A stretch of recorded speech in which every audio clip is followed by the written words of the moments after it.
So guys welcome back to micro classes. हमारे CCSU और MSU की बीएड सेकेंड ईयर की क्लासेस चल रही हैं। आज का हमारा सब्जेक्ट है ज्ञान भाषा व पाठ्यचर्या। आज का हमारा टॉपिक रहेगा पाठ्यक्रम के लाभ। तो जो सिलेबस हमारा होता है उस सिलेबस के क्या लाभ होते हैं, जो करिकुलम हमारे पास होता है उस करिकुलम के क्या लाभ होते हैं। इंपॉर्टेंस ऑफ करिकुलम, पाठ्यक्रम के लाभ, इंपॉर्टेंस ऑफ करिकुलम। देखो ये लॉन्ग में आ जाता है। लॉन्ग में तो सबसे पहले लॉन्ग में क्या पूछा जाएगा आपसे, पाठ्यक्रम का क्या अर्थ होता है, उसके लाभ बताइए। तो पहले तो आपको पाठ्यक्रम के ऊपर 1-2 पेज भर देना है और उसके बाद हेडिंग डालनी है पाठ्यक्रम के लाभ, और 3-4 लाइनें अपने शब्दों में कुछ भी लिख देनी है, क्योंकि डायरेक्ट आप हेडिंग शुरू नहीं कर सकते, थोड़ा सा आपको इसके बारे में बताना होगा। तो हमने ये लिख दिया है, आप अपनी मर्जी से कुछ भी लिख सकते हैं। किसी भी विषय संबंधी शिक्षण लक्ष्य को पाने के लिए एक निश्चित पाठ्यक्रम का होना अति आवश्यक है। शिक्षा संबंधी सभी अनुभवों का समावेश पाठ्यक्रम में किया जाता है। पाठ्यक्रम से शैक्षिक उद्देश्यों की प्राप्ति सरल हो जाती है तथा छात्रों के व्यवहार में वांछित परिवर्तन आसानी से किया जा सकता है। इस प्रकार हमें पाठ्यक्रम के बहुत से लाभ प्राप्त होते हैं।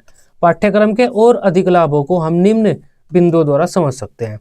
तो ये क्या हुआ, हमने हल्के से लाभ बता दिए और ये कह दिया कि पाठ्यक्रम के लाभ ऐसे ऐसे होते हैं। ज़्यादा लाभ समझने के लिए हमें इस तरह से अध्ययन करना पड़ेगा। तो ये 10 हेडिंग है, हमने पाठ्यक्रम के लाभ को बताने के लिए 10 हेडिंग ली है। सबसे पहली हेडिंग है हमारी शिक्षा की प्रक्रिया का व्यवस्थित होना। अब देखो, अगर हमारे पास एक निश्चित पाठ्यक्रम है तो हमारी शिक्षा की प्रक्रिया व्यवस्थित हो जाएगी। टीचर को पता होगा उसे कैसे कैसे क्या क्या चीज़ पढ़ानी है, पहले क्या पढ़ाना है, फिर क्या पढ़ाना है, फिर क्या पढ़ाना है, फिर क्या पढ़ाना है, किस साल या किस स्तर पर बच्चों को कौन कौन से टॉपिक का ज्ञान प्रदान करना है। तो शिक्षा की प्रक्रिया स्थिर हो जाती है, इससे व्यवस्थित हो जाती है। पाठ्यक्रम एक ऐसा लेखा जोखा है जिसमें यह स्पष्ट किया जाता है कि शिक्षा के किस स्तर पर, जैसे पूर्व माध्यमिक, प्राथमिक, पूर्व प्राथमिक, माध्यमिक आदि, मतलब अलग अलग स्तर होते हैं हमारे शिक्षा के। तो पाठ्यक्रम यह निश्चित करता है कि किस स्तर पर, किस कक्षा में बच्चों को कौन कौन से विषयों का कितना ज्ञान प्रदान किया जाएगा। इस प्रकार पाठ्यक्रम शिक्षा की क्रिया को व्यवस्थित करता है।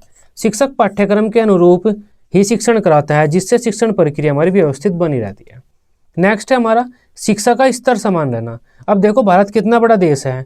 अगर अलग अलग इस देश में अलग अलग प्रदेश हैं, अलग अलग प्रदेशों में अलग अलग क्षेत्र हैं, वहाँ पर अलग अलग विद्यालय कार्य कर रहे हैं। तो ऐसा हो सकता है कि यूपी में किसी स्कूल में 9th क्लास में जो टॉपिक पढ़ाया जा रहा है वो केरल में हो सकता है 7th क्लास में पढ़ाया जा रहा हो। जो गलत बात है, 9th क्लास का बच्चा किसी टॉपिक को कहीं पढ़ रहा है तो 7th क्लास का बच्चा उसी टॉपिक को वहीं दूसरी जगह पढ़ रहा है, तो ये गलत बात हो जाती है ना। तो हमारा पाठ्यक्रम का जो हमारी शिक्षा का स्तर है वो अलग अलग हो जाता है। पाठ्यक्रम हमें बताता है कि पूरे देश में इस क्लास के बच्चे ये टॉपिक या इस तरह के टॉपिक पढ़ेंगे। हमारे उद्देश्य निर्धारित होते हैं, उसके अनुरूप हमारा पाठ्यक्रम निर्धारित होता है। तो इसका ये फायदा होता है, पूरे देश में शिक्षा का स्तर समान बना रहता है। ऐसा नहीं होता कि कोई टॉपिक या कोई ज्ञान बच्चे 10th क्लास में प्राप्त कर रहे हैं और दूसरे क्षेत्र के 6th क्लास में प्राप्त कर रहे हैं। तो लेवल समान बना रहता है हमारी शिक्षा का। पूरे देश में एक लेवल पर बच्चों को सिमिलर सही ज्ञान दिया जाता है। पूरे समाज में किसी निश्चित स्तर पर सभी शिक्षण संस्थाओं में शिक्षण का स्तर समान होना अति आवश्यक होता है। सभी के लिए निश्चित पाठ्यक्रम से पूरे समाज की शिक्षा का स्तर समान रहता है। सभी विद्यालयों में निर्धारित पाठ्यक्रम के अनुरूप ही शिक्षण कार्य को संपन्न कराया जाता है। इससे किसी स्तर पर सभी विद्यालयों में एक जैसी ही शिक्षा प्रदान की जाती है। इससे शिक्षा का स्तर पूरे समाज में समान बना रहता है, जिसके परिणाम स्वरूप हमें शिक्षा में सुधार की सही दिशा प्राप्त होती है। तो पूरे समाज में शिक्षा का स्तर समान बना रहेगा हमारा पाठ्यक्रम से। नेक्स्ट है शैक्षिक उद्देश्यों की प्राप्ति में सहायक। देखो, पाठ्यक्रम का सबसे मेन उद्देश्य ये होता है कि शैक्षिक उद्देश्य की प्राप्ति करनी है। हम शैक्षिक उद्देश्य निर्धारित करते हैं और उसके बाद अपने पाठ्यक्रम का निर्माण करते हैं। पाठ्यक्रम का निर्माण इस वजह से करते हैं जिससे हमारे शैक्षिक उद्देश्य को प्राप्त हो जाए। तो शैक्षिक उद्देश्य की प्राप्ति में पाठ्यक्रम बहुत अधिक सहायता करता है हमारी। पाठ्यक्रम शैक्षिक उद्देश्यों की प्राप्ति में सहायक होता है। शैक्षिक उद्देश्य छात्रों को चरित्रवान व्यक्ति बनाना, जीविकोपार्जन हेतु तैयार करना, उनका विकास करना आदि होते हैं।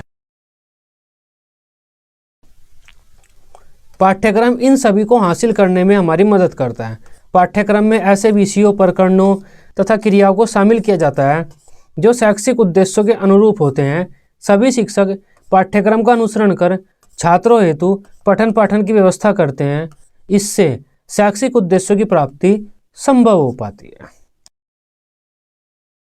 नेक्स्ट है हमारा समय व शक्ति का सदुपयोग होना। पाठ्यक्रम के बनने से क्या होता है, शिक्षक और छात्रों की समय व शक्ति का सदुपयोग होता है पूरा। शिक्षक को भी पता होता है उसे कितने टाइम में क्या पढ़ाना है और बच्चों को पता होता है उन्हें कितने टाइम में क्या क्या चीज़ पढ़नी है, तो बच्चे वहीं पर फोकस करते हैं और शिक्षक भी वहीं पर फोकस करता है। आलतू फालतू चीज़ों को नहीं छेड़ते, तो उनकी समय व शक्ति का सदुपयोग हो जाता है इससे। निश्चित पाठ्यक्रम अध्यापक और विद्यार्थी दोनों के कार्य निश्चित कर देता है।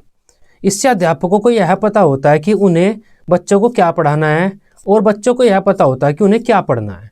अध्यापक तथा विद्यार्थी कोई भी अपने मार्ग से नहीं भटकता। परिणाम क्या होता है इस चीज़ का, शिक्षा की प्रक्रिया एक सही मार्ग पर बड़े सुचारू रूप से चलती रहती है। अध्यापक और शिक्षार्थी दोनों ही निश्चित समय में निश्चित कार्यों को पूरा करते हैं। इससे दोनों की शक्तियों का, समय व शक्ति दोनों का सदुपयोग होता है। नेक्स्ट पॉइंट है हमारा शिक्षण सामग्री के निर्धारण में सहायक। अब देखो, हमें टीचिंग एड को भी सिलेक्ट करना होता है कोई ना कोई पढ़ाने के लिए। जब हमारे पास निर्धारित पाठ्यक्रम होता है तो हमें पता होता है कि इस पाठ्यक्रम में, इस टॉपिक में हमें कौन कौन सी चीज़ें बच्चों को पढ़ानी है, तो उनके अकॉर्डिंग ही हम अपना टीचिंग एड सेलेक्ट कर लेते हैं। तो हमारा जो सिलेबस होता है, करिकुलम होता है, वो हमारी जो शिक्षण सहायक सामग्री है उसके निर्धारण में भी हमारी सहायता करता है। शिक्षण सहायक सामग्री जैसे मॉडल, चार्ट, प्रोजेक्ट, चित्र, मानचित्र आदि के द्वारा कक्षा को अधिक से अधिक प्रभावित किया जा सकता है तथा इससे शैक्षिक उद्देश्यों की प्राप्ति भी उच्च स्तर तक संभव होती है।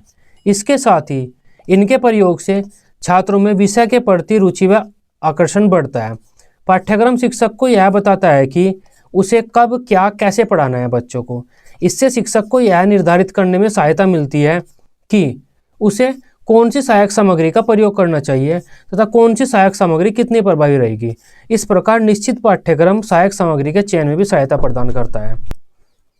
नेक्स्ट हेडिंग है हमारी शिक्षण विधियों के निर्धारण में सहायक। तो जिस प्रकार हमारा पाठ्यक्रम सहायक सामग्री के निर्धारण में सहायक होता है, ठीक उसी प्रकार हमारा पाठ्यक्रम शिक्षण विधियों के निर्धारण में भी सहायक होता है।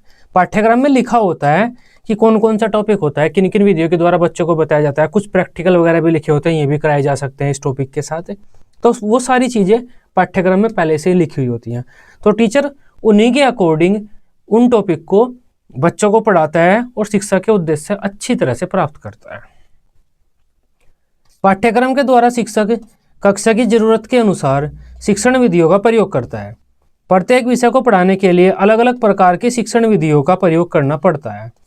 किस विषय के किस प्रकरण को किस विधि के द्वारा पढ़ाया जा सकता है अच्छी तरह से, इसका वर्णन पाठ्यक्रम में मिलता है। पाठ्यक्रम के अभाव में शिक्षक को इस बात का ज्ञान नहीं हो सकता। इस प्रकार एक अच्छी विधि के चयन में भी पाठ्यक्रम एक शिक्षक की मदद करता है। मूल्यांकन में सहायक। अब देखो, मूल्यांकन का आधार पाठ्यक्रम ही होता है।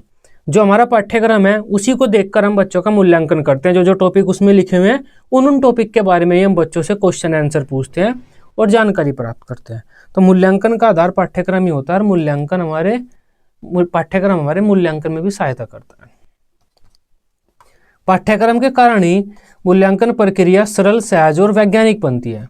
निश्चित पाठ्यक्रम होने पर ही छात्रों की योग्यताओं और दक्षताओं का सही मूल्यांकन संभव होता है। पाठ्यक्रम ही हमें बताता है कि छात्रों का मूल्यांकन कितने समय बाद किया जाना है, क्योंकि पाठ्यक्रम में लिखा होता है कि ये अगर हमारे सेमेस्टर हैं तो फर्स्ट सेमेस्टर में कौन कौन से टॉपिक पढ़ाने हैं, या पहले 3 महीने में कौन कौन से टॉपिक पढ़ाने हैं, दूसरे 3 महीने में कौन कौन से टॉपिक पढ़ाने हैं, आजकल लिखा रहता है हमारे बुक्स में। तो शिक्षक को पता होता है ये टॉपिक पढ़ाने के बाद मूल्यांकन करना है। तो शिक्षक, पाठ्यक्रम बताता है शिक्षक को कि कितने समय बाद बच्चों का मूल्यांकन करना होगा और किन किन योग्यताओं का किस समय मूल्यांकन करना होगा। पाठ्यक्रम के अभाव में मूल्यांकन संभव ही नहीं है। यदि पाठ्यक्रम के अभाव में मूल्यांकन किया जाएगा तो उसमें वैधता व विश्वसनीयता का अभाव रहेगा। नेक्स्ट है हमारा पाठ्य पुस्तकों के निर्माण में सहायक। तो हमारा पाठ्यक्रम ही पाठ्य पुस्तकों के निर्माण में सहायक होता है। आप किसी भी क्लास के लिए कोई बुक लिख रहे हैं तो आप सबसे पहले उस क्लास का सिलेबस देखेंगे। सिलेबस क्या है, सिलेबस में कौन कौन से टॉपिक हमें बच्चों को सिखाने हैं, तो उसके अकॉर्डिंग ही आप पाठ्य पुस्तक का निर्माण करेंगे। तो पाठ्य पुस्तक निर्माण का आधार होता है हमारा पाठ्यक्रम। पाठ्यक्रम की सहायता से ही सुनिश्चित पाठ्य पुस्तकों की रचना करना संभव होता है। पाठ्यक्रम के अभाव में पाठ्य पुस्तकें न तो लिखी जा सकती और न ही पाठ्य पुस्तकें का निर्माण भी हम कर सकते हैं। पाठ्यक्रम के अभाव में सामान्य पुस्तकें तो लिखी जा सकती हैं, सामान्य पुस्तकें हम लिख सकते हैं पाठ्यक्रम के अभाव में, लेकिन जो हमारी पाठ्य पुस्तकें में नहीं लिख सकते हैं। हम यह भी जानते हैं कि पाठ्य पुस्तकों के अभाव में शिक्षा की व्यवस्था को व्यवस्थित रूप देना संभव नहीं है। इस प्रकार पाठ्यक्रम के अनुसार ही पाठ्य पुस्तकों की रचना की जाती है, जिससे शैक्षिक उद्देश्य की प्राप्ति सरल होती है। चारित्रिक निर्माण में सहायक है। तो हमारा जो पाठ्यक्रम होता है उसमें सिर्फ हम किताबें ही नहीं पढ़ते, बाकी एक्स्ट्रा एक्टिविटीज़ भी काफ़ी सारी करते हैं जो हमारे चारित्रिक नैतिक निर्माण में सहायक होती है। पाठ्यक्रम में शामिल चीज़ें जैसे अनुशासन, समय की प्रतिबद्धता, खेल, क्विज आदि के द्वारा बच्चों के चरित्र का निर्माण आसानी से किया जा सकता है। इन सभी के द्वारा बच्चों में ईमानदारी, परोपकारिता, मिलकर काम करने की भावना आदि जागृत होती है। इसके साथ ही हमें एनसीसी, स्काउटिंग और विभिन्न पर्वों का सांस्कृतिक कार्यक्रम स्कूलों में आयोजित कराने का मौका दिया जाता है। इससे बच्चों में नागरिकता के गुणों का उत्तम विकास होता है। इस प्रकार पाठ्यक्रम नैतिक, चारित्रिक आदि विकास में सहायता प्रदान करता है। व्यक्तित्व के विकास में सहायक। तो पाठ्यक्रम बच्चों के पर्सनैलिटी का भी विकास करता है। छात्रों में व्यक्तित्व का निर्माण करना शिक्षा का एक महत्वपूर्ण उद्देश्य होता है। पाठ्यक्रम इसके लिए महत्वपूर्ण दिशा निर्देश प्रदान करता है। हमें बच्चों के अच्छे व्यवहार, बोली, परोपकार की भावना, नैतिकता की भावना आदि द्वारा ही एक अच्छे व्यक्तित्व का निर्माण होता है। पाठ्यक्रम इन सभी का ध्यान रखते हुए विद्यालयों में बच्चों के व्यक्तित्व के विकास में सहायक सिद्ध होता है। तो आज का हमारा टॉपिक था पाठ्यक्रम के क्या क्या लाभ होते हैं। आसान सा टॉपिक है, एक बार आप पढ़ लेना, हेडिंग रट लेना, पेपर में आप लिख कर आ सकते हैं। वीडियो अच्छी लगी हो आप इसे अपने बीएड ग्रुप में दोस्तों के साथ शेयर कर सकते हैं। बीएड की सभी सब्जेक्ट की डेली रेगुलर क्लासेस लेने के लिए आप इस चैनल को सब्सक्राइब कर सकते हैं। Till then, bye bye, take care.